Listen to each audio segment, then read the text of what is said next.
न झुकण वारी न विकण वारी, बस पंहिंजे हक़नि जे लाइ विढ़ण वारी क़ौम।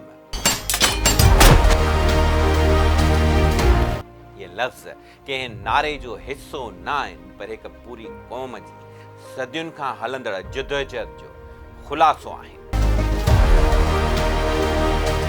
जबलनि जी सख़्ती, रेगिस्ताननि जी गर्मी ऐं समुंड जी बेरहम लहरुनि जे विच मां गुज़रंदड़ हीअ क़ौम दुनिया में बलोच नाले सां मशहूरु आहे।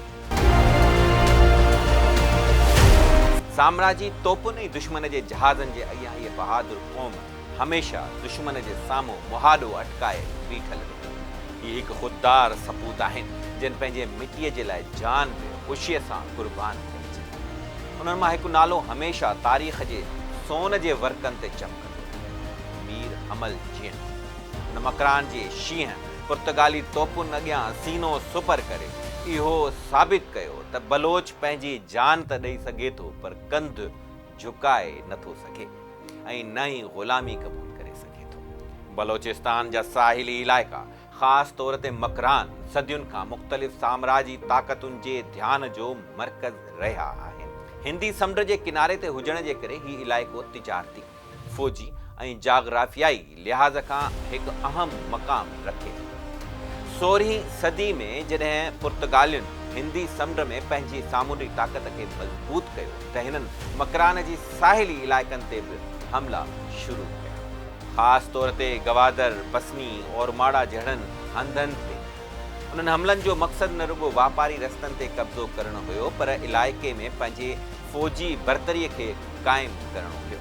जॾहिं त उन्हनि हमलनि खे मक़ामी सरदारनि ऐं आम माण्हुनि जी मदद सां मुज़ाहिमत करे उन्हनि खे मुंहुं ॾिनो हुयो। उन दौरान मीर हमल जीअंद जहिड़ियूं शख़्सियतूं पैदा थियूं, जिन न रुॻो फ़ौजी मैदान में मुक़ाबिलो कयो, पर उन्हनि जी बहादुरीअ खे आवाम लोक शाइरी ऐं दास्ताननि में बि महफ़ूज़ कयो वियो।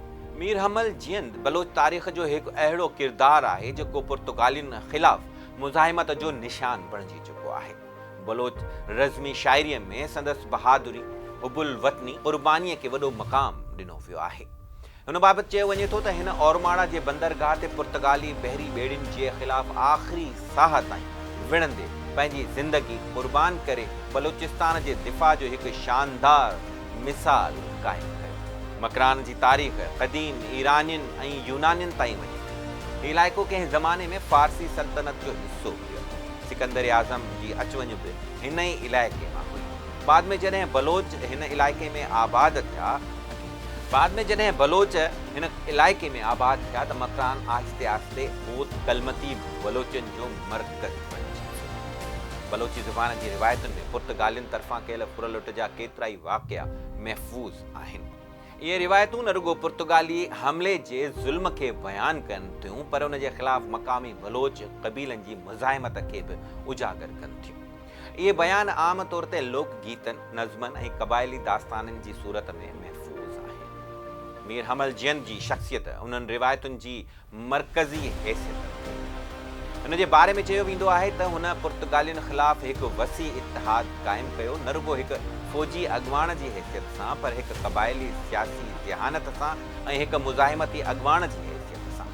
हिन जी क़यादत में कलमती क़बीलो ऐं ॿिया पाड़ेसी बलोच क़बीला हिकु गॾियल महाज़ ते मुतहिद ऐं उन्हनि न रुॻो पंहिंजे सरज़मीन जो दिफ़ा कयो, पर ॿाहिरीं कब्ज़े जे ख़िलाफ़ हिकु नज़रियाती मुज़ाहिमत जो बुनियादु विधो। मीर हमल जी पुर्तगालियुनि ख़िलाफ़ जुर्रतमंदी ऐं मुज़ाहिमत न रुॻो हिकु जंग हुई, पर बलोच क़ौमी सुञाणप, ख़ुदमुख़्तियारी ऐं सक़ाफ़ती इस्तेहकाम जी अलामत पिणु बणिजी। हिन जी कहाणीअ में मौजूदु अंसर जहिड़ोकि वतन परस्ती, क़ुर्बानी, इज्तिमाई मुज़ाहिमत ऐं क़बाइली इतिहाद न रुॻो बलोचनि जे लाइ, पर दुनिया जी हर क़ौम जे लाइ सबक़ आमूज़ आहिनि, जेके साम्राजी तसलुत जे ख़िलाफ़ पंहिंजी सुञाणप खे महफ़ूज़ करणु चाहिनि।